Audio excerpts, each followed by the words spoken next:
तआला अलैहि वसल्लम के नूर को अल्लाह तबारक व तआला ने हजरत आदम के पेशानी में रखा। हजरत आदम के पेशानी से मुंतकिल होता हुआ ये नूर हजरत अब्दुल मुत्तलिब रज़ियल्लाहु तआला अन्हु के पेशानी में चमका। हजरत अब्दुल मुत्तलिब वही अब्दुल मुत्तलिब है जो काबा के मुतवल्ली थे, वही अब्दुल मुत्तलिब है जो की मदद किया करते थे, वही अब्दुल मुत्तलिब है जिन्होंने अपनी पूरी जिंदगी कभी माबूदाने बाबी के सामने अपने सर को न झुकाया। हजरत अब्दुल मुत्तलिब ने जब भी अपने सर को झुकाया है एक वजह शरीफ के सामने अपने सर को झुकाया है। अब्दुल मुत्तलिब ने जब भी खाने काबा का तवाफ किया है, हजरत अब्दुल मुत्तलिब का पाप हर करके खाने काबा का तवाफ करवाया। तारीख बताती है कि उस जमाने में जब खाने काबा का तवाफ किया जाता था, खाने काबा का चक्कर लगाया जाता था, तो लोग सराहना होकर के खाने काबा का तवाफ करते। लेकिन हजरत अब्दुल मुत्तलिब रज़ियल्लाहु तआला अन्हु इंसान थे। इस जमाने जाहिलियत में भी हजरत अब्दुल मुत्तलिब रज़ियल्लाहु तआला अन्हु कभी सराहना होकर के खाने काबा का तवाफ नहीं किया। इसलिए कि अल्लाह तबारक व तआला अल्लाह के प्यारे नबी सल्लल्लाहु अलैहि वसल्लम खुद इरशाद फरमाते हैं, अल्लाह तबारक व तआला ने हमेशा हमें पाक खुशबू पाक मर्दों की पोस्ट और पाक औरतों के हक से मुतवक्किल करता हुआ आया है। हजरत अब्दुल मुत्तलिब रज़ियल्लाहु तआला अन्हु अगर ईमान वाले न होते तो अल्लाह तबारक व तआला अपने हबीब मुहम्मदुर रसूलुल्लाह सल्लल्लाहु अलैहि वसल्लम के नूर पाक को हजरत अब्दुल मुत्तलिब के पेशानी में न चमकाता। हजरत अब्दुल मुत्तलिब के पेशानी में नबी के नूर का चमकना इस बात की दलील है कि हजरत अब्दुल मुत्तलिब रज़ियल्लाहु तआला अन्हु की बात साहिब ईमान साहिब ईमान थे। और हजरत अब्दुल मुत्तलिब रज़ियल्लाहु तआला अन्हु से वो नूर मुंतकिल होकर के हजरत अब्दुल्लाह रज़ियल्लाहु तआला अन्हु की पेशानी में चमका। जब वो नूर हजरत अब्दुल मुत्तलिब रज़ियल्लाहु तआला अन्हु की पेशानी में चमका तो सारे मक्का की औरतें हजरत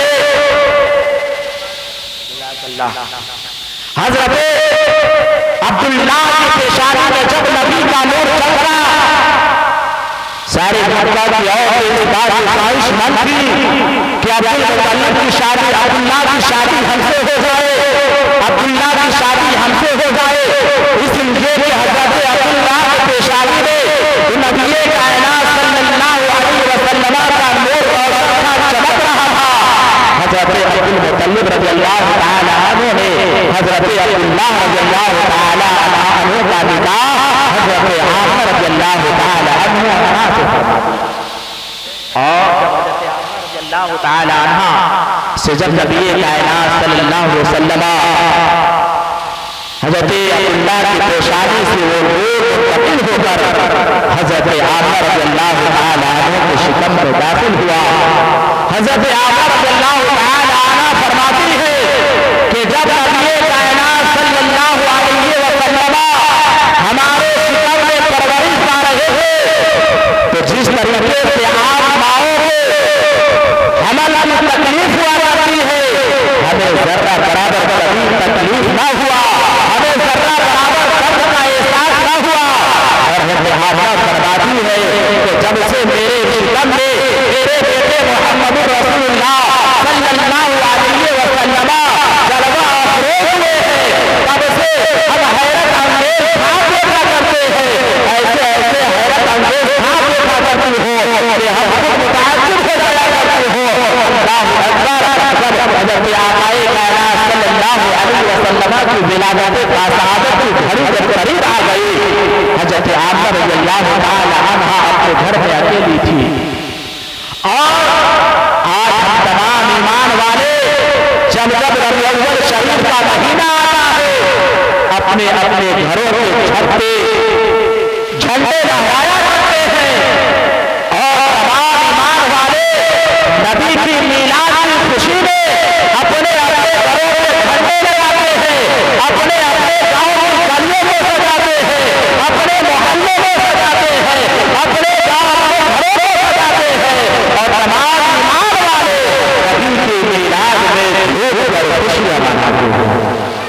और ये सिर्फ अल्लाह का शुक्र है, अल्लाह का एहसान है कि ये सिर्फ अल्लाह तबारक व तआला ने हम सुन्नियों के मुकद्दर में रखा है।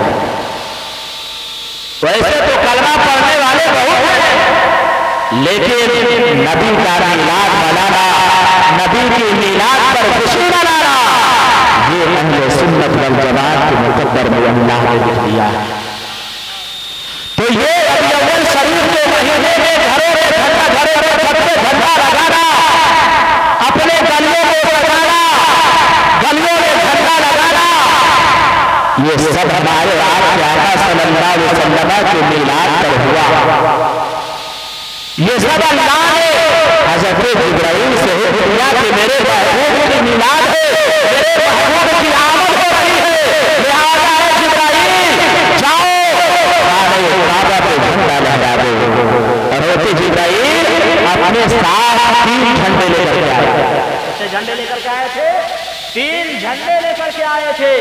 एक झंडा खाने काबा पे रखकर कर दिया गया, दूसरा झंडा बैतुल मुक़द्दस पे रखकर कर दिया गया, और तीसरा झंडा नबी कायनात मुहम्मद अरबी खुदा सल्लल्लाहु अलैहि वसल्लम के घर पर नस्ब कर दिया गया। और जब झंडा लाया गया तो वो झंडा हरा नहीं था, सफेद रंग का झंडा लाया गया था। नबी के मिलाद पर सफेद रंग का झंडा लगाया गया, लहराया गया था। और ऐसा नहीं है कि 3 झंडे लाए गए, 3 झंडे 3 तरंगे थे, नहीं, 3 झंडे लाए गए थे, 3 झंडे सफेद कलर, सफेद रंग का था। तो नबी इस्लाम का झंडा हरा है, तो चाहिए था तो ये कि हज़रत जिब्राइल जन्नत से हरा झंडा लेकर के काबा को नस्ब कर देते, एक हरा झंडा बैतुल मुक़द्दस पे नस्ब कर देते, एक हरा झंडा आए कायनात सल्लल्लाहु अलैहि वसल्लम के घर पे नस्ब कर देते।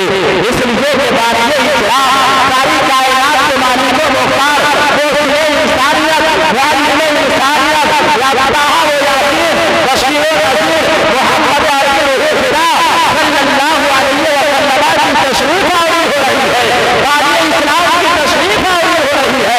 और उनके आमद से दुनिया में हर तरफ अंधेरा छाया हुआ था, नबी की आमद से हर जहां जाए रोशनी ही रोशनी हो गई।